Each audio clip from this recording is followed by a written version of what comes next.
Joe Moores it is with a one-handed grab. বাঁচা মরার ম্যাচে ব্যর্থ বাংলাদেশ অনূর্ধ্ব দল।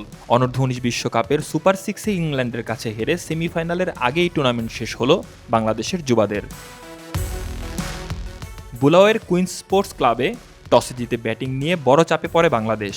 শুরুতেই জাওয়াদ আবরারের উইকেট হারানোর পর অধিনায়ক আজিজুল হাকিমকে নিয়ে ওপেনার রিফাত বেগ 46 রানের জুটি গড়েন। তবে ইংলিশ অফ স্পিনার ফারহান আহমেদের আঘাতে ভেঙে যায় সেই জুটি। 36 বলে 31 রান করা রিফাতের বিদায়ের পর নিয়মিত বিরতিতে উইকেট হারায় বাংলাদেশ।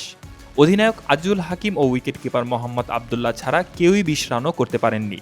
38 ওভার 1 বলে মাত্র 136 রানে অল আউট হয়ে যায় বাংলাদেশ। অল্প পুঁজি নিয়ে শুরুতে আশা দেখান পেসার আল ফাহাদ। তৃতীয় ওভারে জোসেফ মুরসকে ফিরিয়ে দেন তিনি। এরপর বেন ডাকেটসকেও আউট করে ম্যাচে ফেরার ইঙ্গিত দেয় বাংলাদেশ। তবে অধিনায়ক টমাস রুর সঙ্গে বেন মায়ার্সের 78 রানের জুটিতে ধীরে ধীরে ম্যাচ হাতছাড়া হয়ে যায়।